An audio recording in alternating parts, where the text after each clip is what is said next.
Hello students, अबेल online की दुनिया में आपका स्वागत है। तो आज हम एक्सरसाइज करेंगे, बहुत इंपॉर्टेंट एक्सरसाइज करने जा रहे हैं। और लास्ट के जो क्वेश्चंस हैं, लास्ट के 2 क्वेश्चन डिस्कस करेंगे जो कि आरबीसी के क्वेश्चंस हैं और दोनों इंपॉर्टेंट है।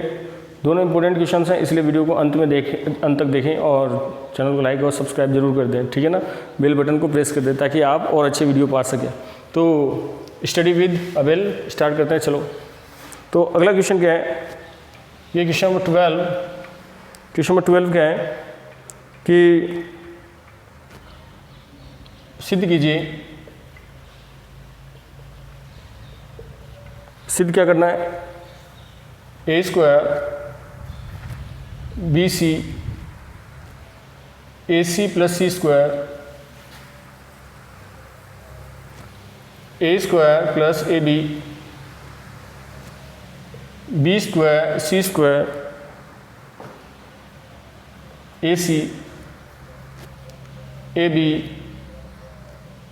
B square plus B C और ये सी स्क्वायर, और लाना क्या है 4a square B square C square, ये लाना है बच्चों। तो वो क्वेश्चन बहुत ही आसान और बहुत ही इंटरेस्टिंग क्वेश्चन है। आसान तो क्या बोल सकते हैं, पर बहुत ही इंटरेस्टिंग क्वेश्चन है। मौसम भी सुहावना है क्वेश्चन कराने लायक। तो इस सुहावने मौसम में इस सुहावने क्वेश्चन को सोल्व करते हैं। तो क्वेश्चन बहुत इंटरेस्टिंग है, तो इसको देखें, लाइक करें, सब्सक्राइब करें, बेल बटन को प्रेस करें। चलो, इसमें से देखते हैं सबसे पहले कॉमन क्या है। कॉमन कुछ दिख रहा है क्या? दिख रहा है, ये दिख रहा है क्या? इसमें से बी दिख रहा है, इसमें से सी दिख रहा है। तो मैंने क्या किया, सबसे पहले तो क्वेश्चन को लिख लेता हूँ, A square B C A C plus C square A square plus A B square A C A B square plus B C और सी स्क्वायर। ठीक है, तो इसमें से कॉमन निकाल लेता हूँ। कॉमन आ गया ए बी सी, यहाँ से ए, इसमें से बी और इसमें से सी। कॉमन निकालने में किसी को परेशानी है तो बताना। ए प्लस बी, यहाँ से बी कॉमन ले लिया, सी बी प्लस सी, यहाँ आ गया सी कॉमन ले लेंगे तो ए प्लस सी ए और सी। ठीक है बच्चों, देखो अब आप थोड़ा सा सोचो, विचारो कि अब क्या ऑपरेशन लगाना चाहिए।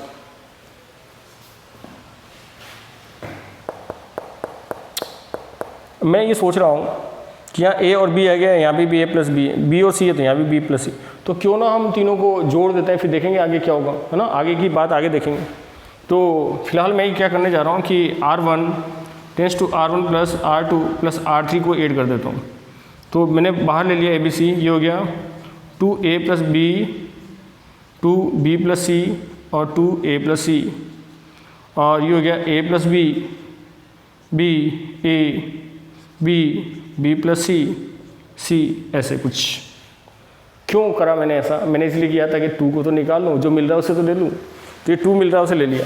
तो जैसे ही मैंने 2 को बाहर ले लिया तो 2a b c ये बाहर आ गया। तो क्या हुआ, ये हो गया a प्लस बी, ये b प्लस सी और ये a प्लस सी, और ये आ गया a प्लस बी और ये b, ये a और ये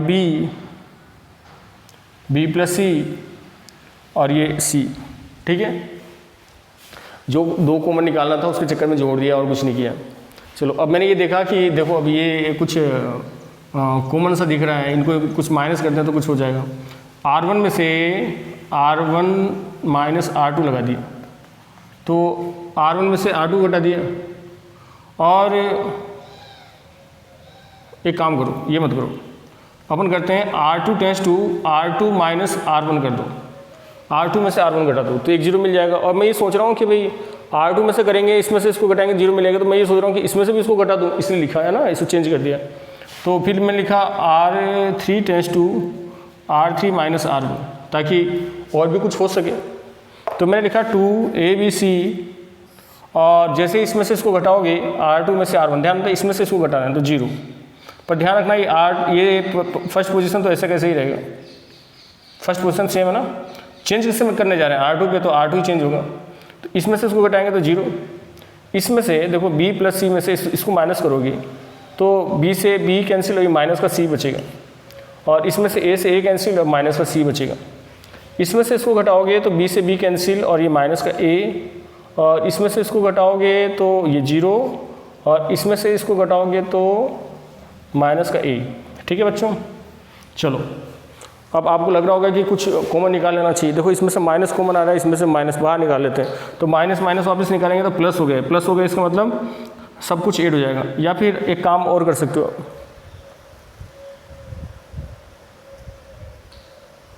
क्या कर सकते हैं सोचो।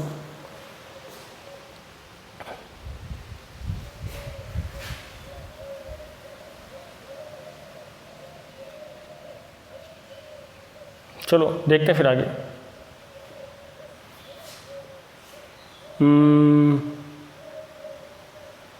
एक काम कर सकते हो कि इन तीनों को मैं एक जगह जोड़ देता हूँ, है ना। इसमें लगा देता हूँ R1 tense to R1 plus R2 plus R3, कुछ मिलेगा तो देखते हैं।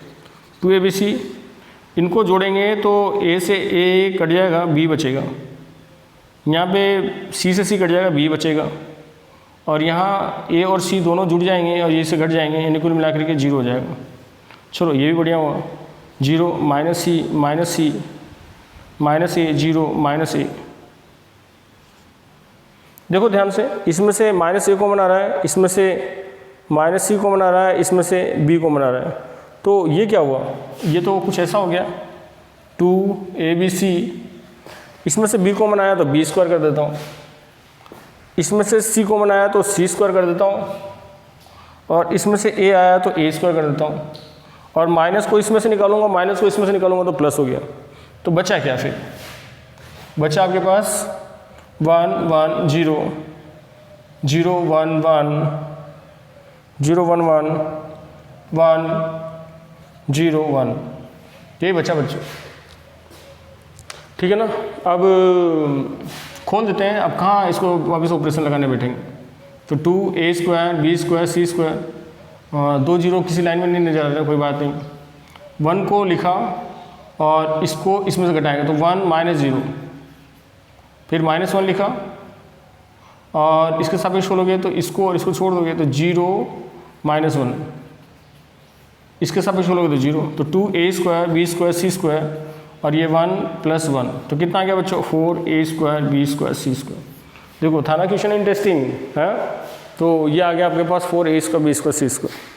तो अब हम कर लेते हैं लास्ट वाला क्वेश्चन जो बहुत ही खास है।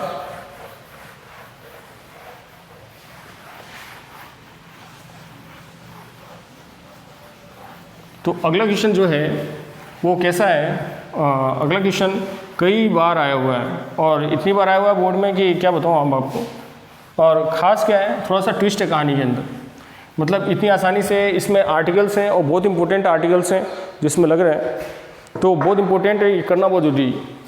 और वैसे भी इस क्वेश्चन का आपको ध्यान रखना है इन ए डिटर्मिनेंट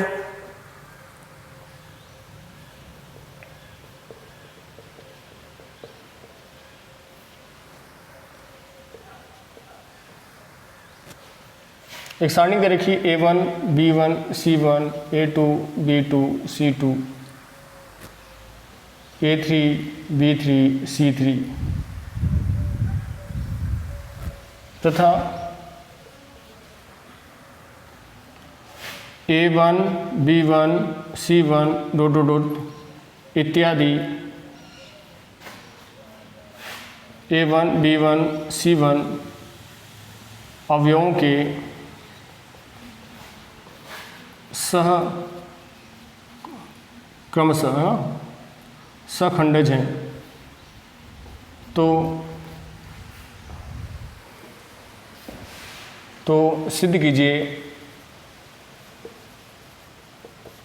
सिद्ध करना है। क्या सिद्ध करना है भाई कि delta square equals to A1 B1 C1 A2 B2 C2 A3 B3 C3, ये क्वेश्चन है, ये सिद्ध करना है। बहुत ही सिंपल है पर कहानी के अंदर ट्विस्ट है, आपको सोच समझ के क्वेश्चन को करना पड़ेगा। तो सबसे पहले हम क्या करते हैं, सोल्व करने जा रहे हैं। तो मैं लिखा सॉल्यूशन, माना ये तो दे ही रखा है, delta equal A1 B1 C1 A2 B2 C2 A3 B3 C3 ये दे रखा है, तथा सखंडजों से बनी सारणिक तथा सखंडजों से बनी सारणिक ये मान लिया A1 B1 C1 A2 B2 C2 A3 B3 C3 और इसको मान लिया डेल्टा डेस। देखो आप ध्यान दो कि ये तो दे ही रखा है डेल्टा, और ये डेल्टा डेस मान लिया। अब डेल्टा डेस क्यों मान लिया भाई, कैसे मान लिया? क्योंकि इसने दे रखा है कि A1 B1 C1 आदि A1 B1 C1 अवयव के सखंडज है, तो इसका सखंडज है कम से मतलब इत्यादि ऐसे दे रखा आगे तक, तो मतलब सारे हैं सखंडज है। तो सखंडज बनी हुई सारणी को मैंने डेल्टा डेस सपोज कर लिया, चलो मान लिया। अब मैंने क्या किया, डेल्टा डेल्टा डेस निकाला, डेल्टा डेल्टा डेस को मल्टीप्लाई किया तो कितना हुआ A1 B1 C1 A2 B2 C2 A3 B3 C3 को मल्टीप्लाई करने जा रहा हूँ A1 B1 C1 A2 B2 C2 A3 B3 C3। अब आपको खास तौर से ध्यान रखना है, अब यहाँ पे कुछ खास आर्टिकल लगेंगे जो आपको बहुत ही गौर से ध्यान से देखना है, ठीक है ना। अब ध्यान से क्या देखना है, आपको ये सोचना है कि सारणी का गुणन कैसे करते हैं, यानी सारणी को गुणा कैसे करते हैं। तो आपके दिमाग में आ रहा होगा सारणी के गुणा में क्या है, सारणी का गुणा मैट्रिक्स की तरह गुणा कर दो। बिल्कुल आप सही सोच रहे हो।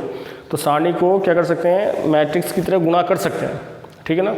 पर उसको यानी पंक्तियों को स्तंभों से गुणा कर दो, पर जरूरी नहीं है, पंक्तियों को पंक्तियों से भी गुणा कर सकते हैं। क्यों?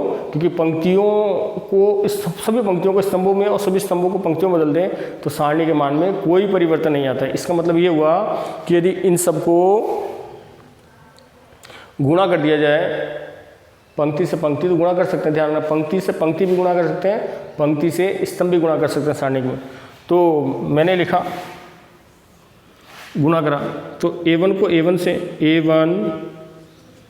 A1 फिर B1 और C1 इसको इससे गुणा किया है, फिर A1 को A2 से, B1 को B2 से और फिर C1 को C2 से, इसको इससे, अब इसी को इससे, फिर A1 A3 B1 B3 और C1 C3, देखो है ना। इसी तरीके से आप A2 को ले लो, A2 A1 A2 अब B2 B1 और C2 C1 इसको इससे गुणा किया, और फिर A2 B2 और C2 फिर A2 A3 B2 B3 C2 अब देखो A3 ले लिया, A3 A1 plus B3 B1 plus C3 C1, फिर A3 A2 B3 B2 और C3 C2, फिर A3 B3 B3 और C3 आप बहुत ही ध्यान से देखो इसको, बहुत ध्यान से और थोड़ा सा शांति मन से सोचो। जब किसी अवयवों के किसी सारणी के अवयवों को लिया जाए, किसी पंक्ति के अवयवों को लिया जाए और उसी के अवयवों को लिया जाए और उसी के सखंडज लिए जाएं और उनको गुणा करके आपस में जोड़ दिया जाए। फिर से गौर करो, यदि किसी अवयव के किसी सारणी के किसी पंक्ति में, किसी सारणी एक सारणी है और सारणी की पंक्ति है, सारणी की किसी पंक्ति में उसी के सखंडज A1 का सखंडज A1, B1 का B1 और C1 का C1, उसी के सखंडजों से गुणा कर दिया इनको और जोड़ दिया जाए, तो जो सारणी का मान आता है, जो मान आएगा वो पूरे सारणी के मान के बराबर होता है। और यदि उसके अवयव और सखंडज दूसरे के लिए जाए तो उसका मान 0 होता है। इसका मतलब क्या हुआ, इसका मतलब ये हुआ कि इसका मान डेल्टा, इसका 0, इसका 0, इसका 0, इसका डेल्टा, इसका 0, 0, 0 और ये डेल्टा। आपने सोचा कि इतनी जल्दी कैसे बता दिया, देखो ये वैल्यू डेल्टा, ये अलग है 0, ये 0, ये 0, ये डेल्टा 0, 0, 0 और ये डेल्टा।